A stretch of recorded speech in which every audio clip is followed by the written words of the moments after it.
بسم اللہ الرحمن الرحیم نحمدہ ونصلی علی رسولہ الکریم۔ حضرت مولانا الیاس گھمن حفظہ اللہ کی کتاب خلاصۃ القرآن، پارہ نمبر 6، ظلم ختم کرنے کا قانون۔ اعوذ باللہ من الشیطان الرجیم، بسم اللہ الرحمن الرحیم۔ لا يحب اللہ الجہر بالسوء من القول الا من ظلم۔ اگر کوئی شخص کسی پر ظلم کرتا ہے اور وہ ظالم کی کسی کو شکایت کرتا ہے یا عدالت میں چارہ جوئی کرتا ہے تو یہ عدل و انصاف ہے۔ جرائم اور ظلم کے بند ہونے کا سبب ہے مظلوم کا آواز اٹھانا اور کسی کو شکایت کرنا غیبت بھی نہیں، لیکن اگر مظلوم صبر کرے اور معاف کر دے تو آخرت میں بڑا اجر ملے گا۔ یہود کے دعوے کی تردید۔ وما قتلوہ وما صلبوہ ولکن شبہ لہم بل رفعہ اللہ الیہ وکان اللہ عزیزا حکیما۔ یہودیوں کا دعویٰ تھا کہ حضرت عیسیٰ علیہ السلام کو قتل کر دیا گیا ہے۔ اللہ تعالیٰ نے ان کی تردید فرمائی کہ یہودیوں نے نہ تو عیسیٰ علیہ السلام کو قتل کیا ہے اور نہ سولی پر چڑھایا ہے، بلکہ اللہ تعالیٰ نے انہیں بحفاظت آسمانوں پر اٹھا لیا ہے۔ اہل سنہ والجماعت کے ہاں قرب قیامت حضرت عیسیٰ علیہ السلام کے نزول کا عقیدہ قطعی اور اجماعی ہے۔ عقیدہ تثلیث کی تردید۔ وَلَا تَقُولُوا ثَلَاثَةٌ انْتَهُوا خَيْرٌ لَكُمْ۔ نصارہ کے 3 فرقے تھے۔ ایک کہتا تھا کہ حضرت عیسیٰ علیہ السلام خود خدا ہیں، دوسرا فرقہ کہتا تھا کہ عیسیٰ علیہ السلام اللہ تعالیٰ کے بیٹے ہیں، تیسرا کہتا تھا کہ 3 میں سے تیسرے ہیں، یعنی اللہ تعالیٰ، روح القدس اور عیسیٰ علیہ السلام تینوں کا مجموعہ خدا ہے۔ یہاں ان کے عقیدہ تثلیث کی تردید فرمائی کہ عیسیٰ علیہ السلام حضرت مریم علیہ السلام کے بطن مبارک سے پیدا شدہ بشر اور اللہ کے سچے رسول ہیں۔ کلالہ کی میراث کا حکم۔ یستفتونک قل اللہ یفتیکم فی الکلالہ۔ کلالہ وہ ہوتا ہے جس کی اولاد اور والدین نہ ہوں۔ تجہیز و تکفین، قرض کی ادائیگی اور وصیت کے بعد کلالہ کی ایک بہن ہو تو اسے نصف، 2 یا زیادہ ہوں تو 2/3، بھائی ہو تو ساری وراثت، بہن بھائی دونوں ہوں تو مذکر کو مؤنث سے دگنا ملے گا۔ سورۃ المائدہ۔ مائدہ عربی زبان میں دسترخوان کو کہتے ہیں۔ عیسیٰ علیہ السلام نے اللہ تعالیٰ سے دعا مانگی تھی کہ یا اللہ مائدہ یعنی دسترخوان آسمان سے نازل فرما، اس لیے اس سورہ کا نام سورۃ المائدہ ہے۔ اس سورہ میں حلال اور حرام چیزوں کا تفصیل کے ساتھ ذکر ہے۔ عہد پورا کرنے کا حکم۔ یا ایہا الذین آمنوا اوفوا بالعقود۔ اللہ تعالیٰ نے ایمان والوں کو حکم دیا کہ معاہدات کو ضرور پورا کرو۔ ان سے مراد وہ معاہدات ہیں جو اللہ تعالیٰ نے اپنے بندوں سے ایمان و اطاعت کے متعلق لیے ہیں، یا مراد وہ معاہدات ہیں جو لوگ آپس میں ایک دوسرے سے کر لیا کرتے ہیں۔ 9 چیزوں کی حرمت کا بیان۔ حرمت علیکم المیتۃ والدم ولحم الخنزیر وما اہل لغیر اللہ بہ۔ مردار، بہنے والا خون، خنزیر، وہ جانور جس پر غیر اللہ کا نام لیا گیا ہو، جو جانور گلا گھونٹ کر ہلاک کیا گیا ہو، جو سخت ضرب کے ذریعے ہلاک کیا گیا ہو، جو اوپر سے نیچے لڑکتا ہوا گر کر مر جائے، جو کسی ٹکر اور تصادم سے ہلاک ہو گیا ہو، جسے کسی درندے جانور نے پھاڑ دیا اور وہ مر گیا، تو ان کا کھانا حرام ہے۔ البتہ اضطرار کی حالت میں جبکہ جان کو خطرہ لاحق ہو، ان کا اتنی مقدار میں کھانا جس سے جان بچ جائے جائز ہے۔ پہلے 4 کے علاوہ اگر کسی جانور کو زندہ حالت میں پا کر ذبح کر دیا گیا تو وہ حلال ہوگا۔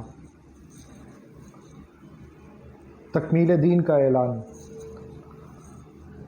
اليوم اکملت لکم دینکم واتممت علیکم ونعمتی ورضیت لکم الاسلام دینا۔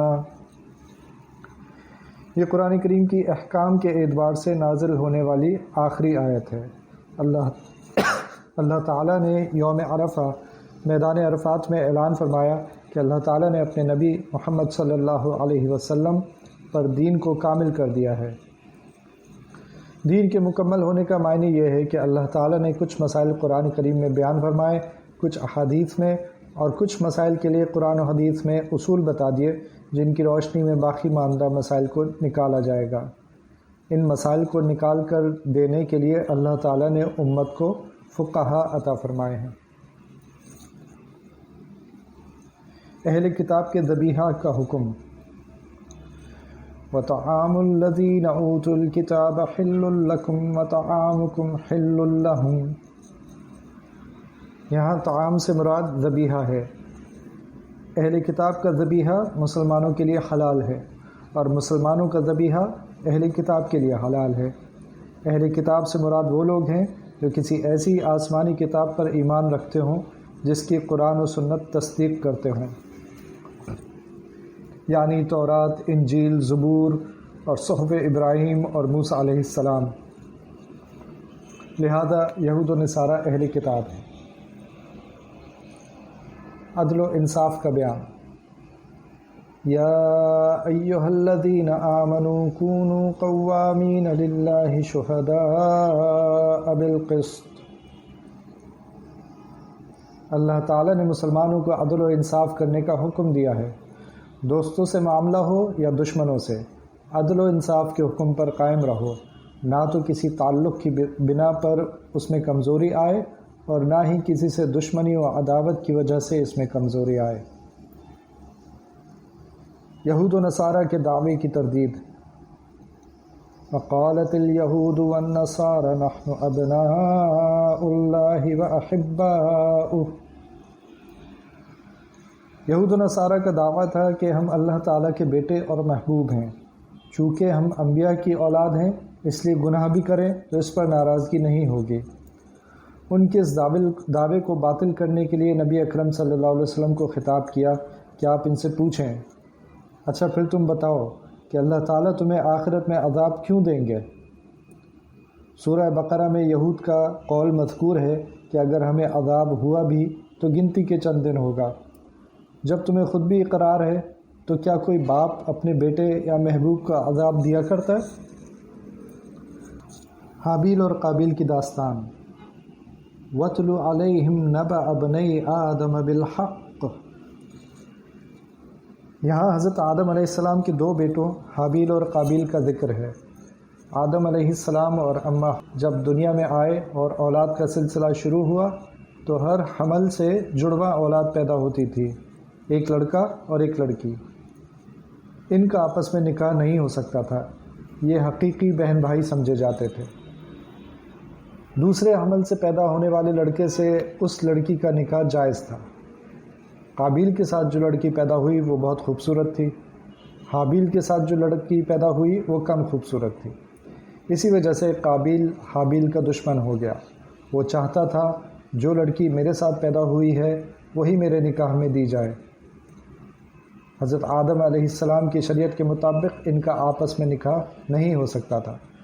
حضرت آدم علیہ السلام نے اس اختلاف کو ختم کرنے کے لیے فرمایا، تم دونوں قربانی کرو، جس کی قربانی قبول ہو جائے گی یہ لڑکی اسی کو دی جائے گی۔ حابیل کی قربانی قبول ہو گئی، قابیل کی قبول نہ ہوئی۔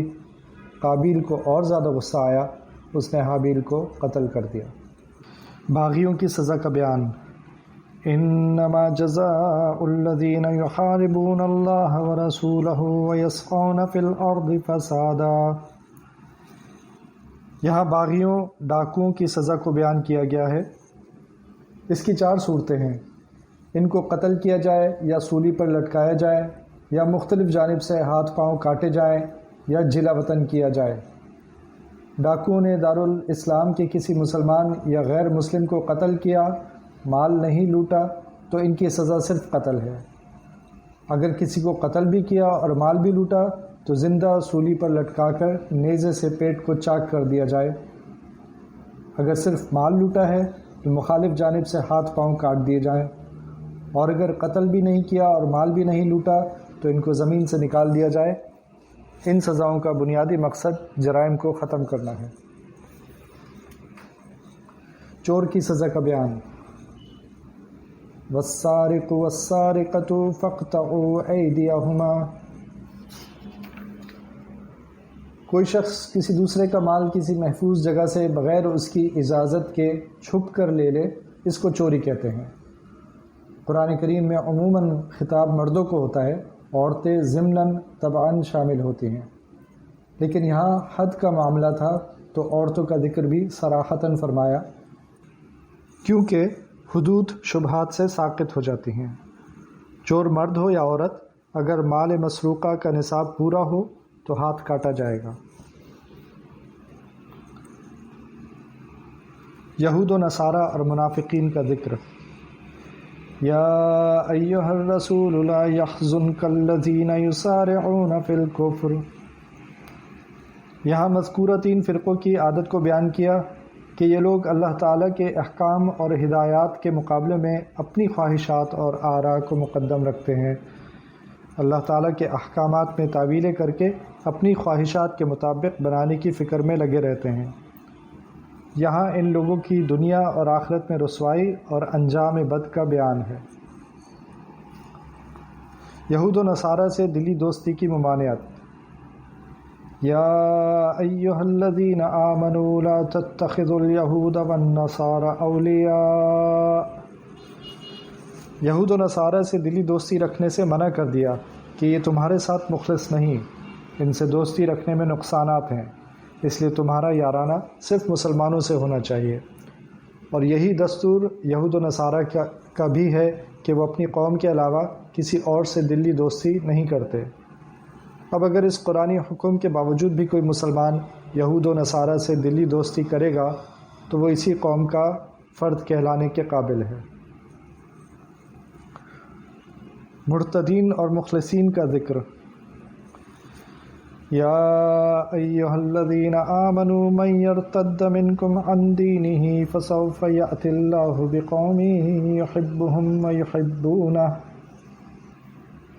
اگر مسلمانوں میں کچھ لوگ مرتد بھی ہو جائیں تو دین اسلام کو کوئی نقصان نہیں پہنچے گا، کیونکہ اللہ تعالیٰ تمہارے محتاج نہیں ہے۔ اگر تم اللہ تعالیٰ کے دین کو سنبھالو گے تو یہ تمہاری دنیا اور آخرت کے لیے اچھا ہوگا، اور اگر تم اللہ کے مقابلے میں اپنی مرضی چلاؤ گے اور اللہ کے دین کی حفاظت اور دعوت و تبلیغ کی خدمت انجام نہیں دو گے تو اللہ تعالیٰ تمہاری جگہ کسی دوسری جماعت کو لے آئیں گے جو اخلاق اور اعمال میں اعلیٰ ہوں گے۔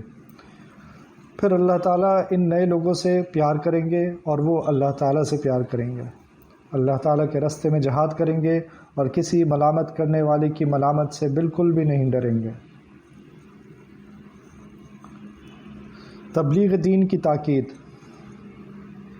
یا ایھا الرسول بلغ ما انزل الیک من ربک۔ نبی اکرم صلی اللہ علیہ وسلم کو تبلیغ کی تاکید کی جا رہی ہے اور ساتھ ساتھ تسلی بھی دی جا رہی ہے کہ جو کچھ آپ پر نازل کیا جائے وہ سب بغیر کسی جھجک اور روک ٹوک کے لوگوں کو پہنچا دیں۔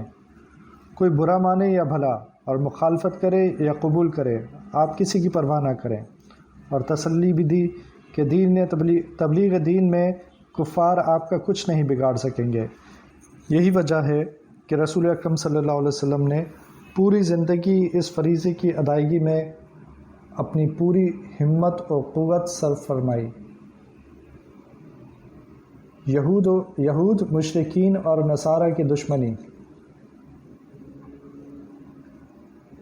لَتَجِدَنَّ أَشَدَّ النَّاسِ عَدَاوَةً لِلَّذِينَ آمَنُوا الْيَهُودَ وَالَّذِينَ أَشْرَكُوا وَلَتَجِدَنَّ أَقْرَبَهُم مَّوَدَّةً لِلَّذِينَ آمَنُوا الَّذِينَ قَالُوا إِنَّا نَصَارَىٰ۔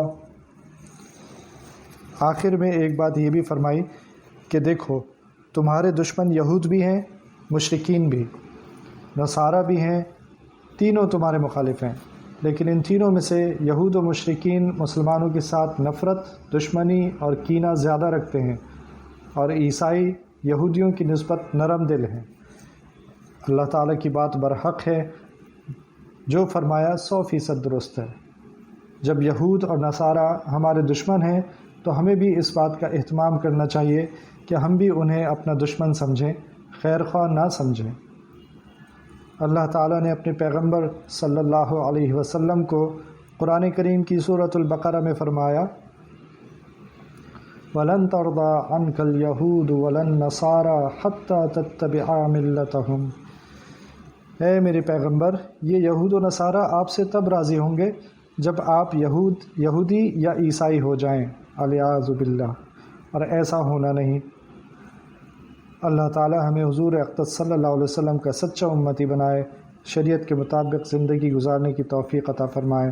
وآخر دعوانا ان الحمد للہ رب العالمین۔